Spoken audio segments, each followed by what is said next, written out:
Tadi malam kita sudah membaca tentang bagaimana Abraham diuji ketaatannya oleh Tuhan.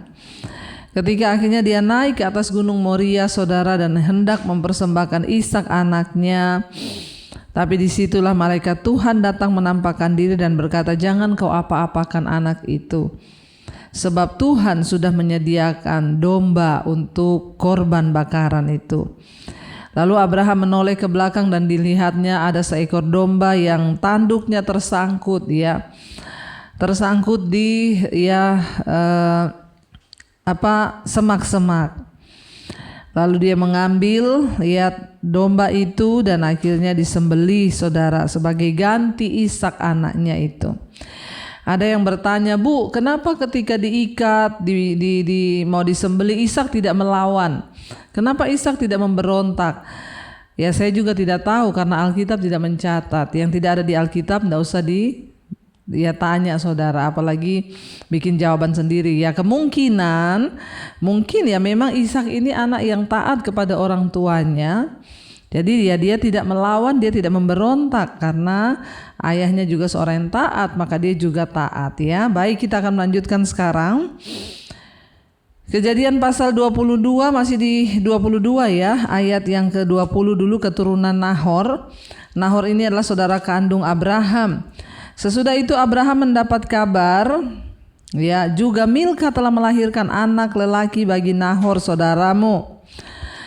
Dan Uz anak sulung dan Bus adiknya, dan Kemuel ayah Aram, juga Keset, Haso, Pildas, Yidlaf dan Betuel. Dan Betuel memperanakkan Ribka. Ke depan orang inilah dilahirkan Milka bagi Nahor, saudara Abraham itu. Dan gundik Nahor yang namanya Reuma melahirkan anak juga, yakni Teba, Gaham, Tahash dan Maka. Namanya susah-susah, saudara, ya. Jadi Nahor itu adalah saudara Abraham. Dia istrinya melahirkan, yang kemudian nanti anaknya dia melahirkan Ribka yang akan menjadi istrinya Ishak. Nanti kita akan belajar. Sekarang kita masuk Kejadian pasal 23. Sarah mati dan dikuburkan. Sarah hidup 127 tahun lamanya. Itulah umur Sarah. Kemudian matilah Sarah di Kiryat Arba, yaitu Hebron, di tanah Kanaan. Lalu Abraham datang meratapi dan menangisinya. Ayat 3, sesudah itu Abraham bangkit dan meninggalkan istrinya yang mati itu. Lalu berkata kepada Bani Het, aku ini orang asing dan pendatang di antara kamu. Berikanlah kiranya kuburan milik kepadaku di tanah kamu ini, supaya kiranya aku dapat mengantarkan dan menguburkan istriku yang mati itu. Ayat 5, Bani Het menjawab Abraham, dengarlah kepada kami tuanku. Tuanku ini seorang raja agung di tengah-tengah kami. Jadi kuburkanlah istrimu yang mati itu dalam kuburan kami yang terpilih. Tidak akan ada seorang pun dari kami yang menolak menyediakan kuburannya bagimu untuk menguburkan istrimu yang mati itu. Saudara, pada masa Abraham hidup, kematian dan penguburan itu penuh dengan ritual dan tradisi. Jadi pada zaman Abraham hidup itu orang menguburkan itu banyak dengan ritual dan juga tradisi. Dan tidak menghormati orang mati itu menunjukkan kemungkinan kurangnya penghargaan. Jadi pada zaman itu orang mati itu benar-benar diagungkan, Jadi kalau tidak menghormati orang mati itu namanya tidak menghargai, atau orangnya itu tidak beretika. Penguburan yang kurang layak adalah sama dengan kutuk pada zaman itu. Jadi benar-benar harus memberi yang terbaik, dan mungkin memang namanya kita penghormatan terakhir bagi orang yang meninggal itu kalau bisa kita beri yang terbaik. Berkabung adalah bagian yang penting dari ritual kematian. Teman-teman dan sanak saudara akan menangis keras-keras agar seluruh lingkungan mendengar. Ya, karena tidak ada rumah perkabungan atau pengurus pemakaman. Teman-teman dan saudara-saudaranya biasanya ya akan menolong menyiapkan penguburan yang biasanya berlangsung pada hari itu juga karena ya iklimnya hangat. Jadi saudara, ya pada zaman itu ya memang tidak ada ya seperti di Jakarta ini sekarang kan ada rumah duka. Makanya di Jakarta ini kadang-kadang ya itulah saudara ya, jangan heran. Kita nih kadang di Jakarta ya tidak tahu kalau ternyata tetangga kita yang sana udah meninggal kapan, seminggu yang lalu. Loh kok kita nggak tahu? Iya, soalnya langsung dibawa ke rumah duka, dari rumah sakit meninggal dibawa ke rumah duka.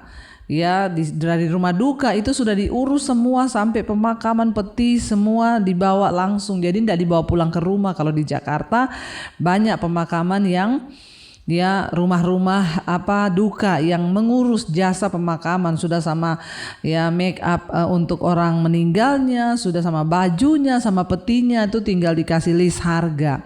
Mau pilih peti yang mahal, yang miliar ada sampai yang biasa. Mau pilih ruangannya juga kayak apa, itu di Jakarta ada. Bahkan mau pilih makanan apa. Jadi kalau di Jakarta itu orang datang ke rumah duka itu kayak ke rumah pesta saudara. Udah makanan semua di situ. Tapi pada zaman Abraham berbeda. Belum ada jasa seperti itu, jadi keluargalah yang mengurus. Pada zaman itu ritual untuk penguburan itu sangat penuh dengan adat tradisi dan orang mati itu benar-benar harus dihargai. Bahkan pada zaman dulu itu saudara, orang kalau meninggal, kalau yang saudaranya yang menangis sedikit itu dipanggil ya peratap-peratap bayaran, orang-orang yang dibayar khusus untuk menangis ya di acara pemakaman atau kedukaan. Dan di sini Abraham dia tahu bahwa dia adalah seorang asing ya di tengah-tengah Bani Het. Lalu dia berkata kepada mereka, "Aku ini seorang asing dan pendatang di antara kamu. Jadi berikanlah kiranya kuburan milik ya kepadaku dari tanah kamu ini." Tapi orang Bani Het itu menjawab, "Kamu ini di tengah-tengah kami seperti Raja Agung." Ya, karena mereka tahu Abraham ini orang yang takut akan Tuhan dan disertai Tuhan. Jadi pilih saja. Ya, silakan kamu pilih kuburan di tempat penguburan kami, di tempat yang terpilih ya. Kamu boleh menguburkan istrimu di situ.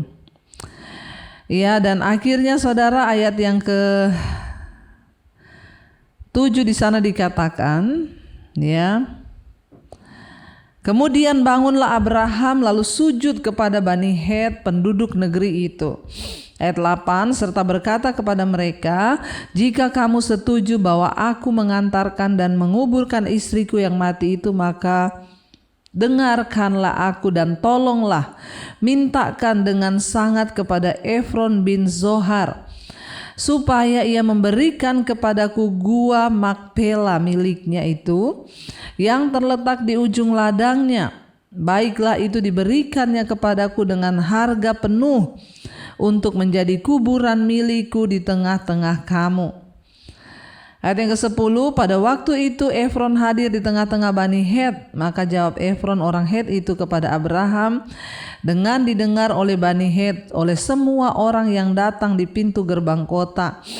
Ayat 11, "Tidak tuanku, ya, dengarkanlah aku. Ladang itu kuberikan kepadamu dan gua yang ada di sana pun kuberikan kepadamu. Di depan mata orang yang sebangsaku kuberikan itu kepadamu. Kuburkanlah istrimu yang mati itu." Ya. Jadi dia menjawab, "Tidak tuanku, dengarkanlah aku." Maksudnya dia ya tidak, kenapa Abraham harus meminta lagi? Dia sudah memberikan, tanah itu sudah menjadi milik Abraham. Termasuk gua itu juga sudah menjadi Abraham. Kenapa Abraham harus meminta? Tidak, dia bilang ya. Lalu sujudlah Abraham di depan penduduk negeri itu serta berkata kepada Efron dengan didengar oleh mereka semua, "Sesungguhnya jika engkau suka, dengarkanlah aku membayar harga ladang itu, terimalah itu daripadaku supaya aku dapat menguburkan istriku yang mati itu di sana." Jawab Efron ya, Jawab Efron kepada Abraham, "Tuanku, dengarkanlah aku. Sebidang tanah dengan harga 400 shikal perak, apa artinya itu bagi kita? Kuburkan sajalah istrimu yang mati itu." Ayat 16, lalu Abraham menerima usul Efron, maka ditimbangnyalah perak untuk Efron. Ya, sebanyak yang dimintanya dengan didengar oleh Bani Het itu 400 shikal perak, seperti yang berlaku di antara para saudagar. Ayat yang ke-17, demikianlah ladang Efron yang terletak di Makpela di sebelah timur Mamre. Ladang dan gua yang di sana serta segala pohon di ladang itu, bahkan di seluruh tanah itu sampai ke tepi-tepinya, diserahkanlah kepada Abraham menjadi tanah belian di depan mata Bani Het itu, di depan semua orang yang datang di pintu gerbang kota. Sesudah itu Abraham menguburkan Sarah istrinya di dalam gua ladang Makpela itu di sebelah timur Mamre, yaitu Hebron, di tanah Kanaan. Demikianlah dari pihak Bani Het, ladang dan gua yang ada di sana ya diserahkan kepada Abraham menjadi kuburan miliknya. Ya, jadi Abraham meminta ya kepada mereka. Lalu dia membeli, saudara, 400 shikal perak, dibayar tanah itu ya untuk menjadi kuburan bagi istrinya, saudara ya. Abraham berada di negeri yang asing, dan setelah mencari tempat untuk menguburkan istrinya, orang-orang asing menawarkan bantuan kepadanya karena dia adalah raja yang agung di tengah mereka. Mereka menghormatinya meskipun Abraham belum lama tinggal di daerah tersebut. Namun reputasinya tidak tercela. Orang-orang yang menanamkan waktu dan uang mereka untuk melayani Allah seringkali mendapatkan hasil yang menyenangkan dari investasi mereka, yakni reputasi yang baik dan penghargaan dari orang lain. Bagaimana kita bisa mendapatkan penghargaan dari orang lain, saudara? Tergantung dari reputasi dan sikap hidup kita. Apakah kita dapat dipercaya? Ya, apakah kita menjadi berkat, hidup kita berdampak? Ya, kalau Tuhan melihat itu semua memang benar-benar teruji dan terbukti, maka berkat-berkat Tuhan akan selalu mengikuti. Jadi berkat yang engkau alami dalam hidupmu itu tidak lepas dari reputasimu di hadapan Tuhan dan juga sesama. Baik, kita akan melanjutkan pembacaannya besok, saudara, dan hari ini ya saya pengen untuk kita sama-sama belajar, saudara ya. Bagaimana investasi diri Abraham telah menjadikan dia menjadi orang yang dihormati. Ya, bahkan saudara ya, Abraham ya menawarkan uang, dia tidak hanya meminta. Jangan maunya gratisan. Ya, tapi Abraham membayar. Sebenarnya saudara, mereka memberi dengan sukarela. Efron itu sudah menawarkan dengan murah hati agar tanahnya itu Abraham ambil saja tanpa membayar apapun, tetapi Abraham bersikeras untuk membayar. Itulah orang yang dapat dipercaya, tidak hanya mau meminta atau yang gratisan, saudara.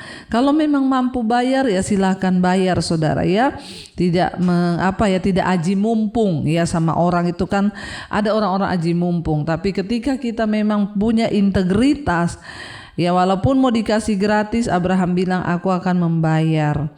Ya, andaikan Abraham menerima tanah itu sebagai pemberian, maka ketika tanah itu ditawarkan, dia tentu akan menghina Efron, yang kemudian tentu akan membatalkan penawarannya.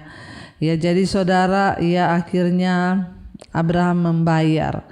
Dan kita tahu bersama ya 400 keping perak ya.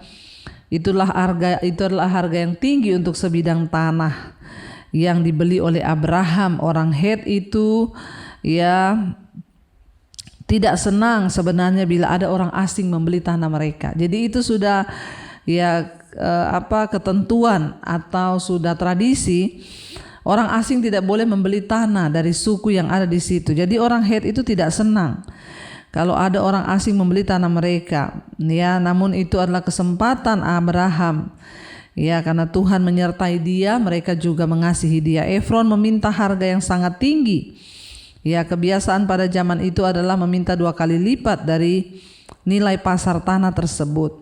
dengan sepenuhnya berharap bahwa pembeli akan membatalkan ya atau menawar setengah harga yang disebutkan. Meskipun demikian, Abraham tidak menawar sama sekali. Dia langsung membayar semua harga yang disebut dan berusaha mengambil apapun yang bukan miliknya. Itulah sifat Abraham, dia tidak berusaha mengambil apapun yang bukan miliknya. Ya, dan kita melihat di sini ya, dia tidak menawar, saudara ya. Orang-orang yang hidupnya berintegritas ya, itu akan disertai oleh Tuhan. Ya, tidak aji mumpung, mentang-mentang dia dianggap raja agung terus oh iya saya mau gini-gini ya. Kita berdoa supaya hidup kita juga menjadi cerminan dan Tuhan melihat kita dapat dipercaya sehingga dia mempercayakan banyak berkat. Mari kita tundukkan kepala, kita berdoa. Bapa, kami mengucap syukur buat malam ini kami telah diperdengarkan oleh firman-Mu, diajarkan bagaimana kami hidup memiliki integritas seperti Abraham. Bahkan ketika istri Abraham mati, dia bersedih hati dan dia mengurus ya dengan memberi yang terbaik karena itu adalah penghormatan yang terakhir bagi istrinya. Kami belajar malam ini dari firman Tuhan bagaimana kami harus hidup menjadi orang-orang yang memiliki integritas yang tinggi di hadapan Tuhan. Reputasi hidup kami bisa dipercaya, memiliki reputasi yang baik sehingga berkat Tuhan tidak terhalang dan penghargaan orang lain akan mengikuti sesuai dengan reputasi yang kami bangun. Ajar kami membangun harga diri, nilai-nilai diri di atas dasar firman Tuhan, karena itulah yang terbaik. Berkati setiap suami, istri, anak-anak agar kami hidup takut Tuhan, memiliki integritas di hadapan Tuhan. Bawa kami untuk terus dibentuk menjadi serupa dengan Engkau Tuhan Yesus. Jauhkan dari segala mara bahaya kecelakaan. Biarlah roh takut akan Tuhan ada dalam keluarga rumah tangga kami, agar kami terus memuliakan nama Tuhan. Mari buka kedua tanganmu dan hatimu. Terimalah kiranya berkat dari Allah Bapa, cinta kasih dari Tuhan Yesus Kristus, penyertaan Roh Kudus menyertai hidupmu mulai hari ini bahkan sampai kali yang kedua Tuhan Yesus datang menjemput kita. Namamu tercatat di dalam kitab kehidupan. Dalam nama Tuhan Yesus yang percaya diberkati Tuhan, katakan bersama amin, amin, amin. Tuhan Yesus memberkati. Shalom dan Immanuel.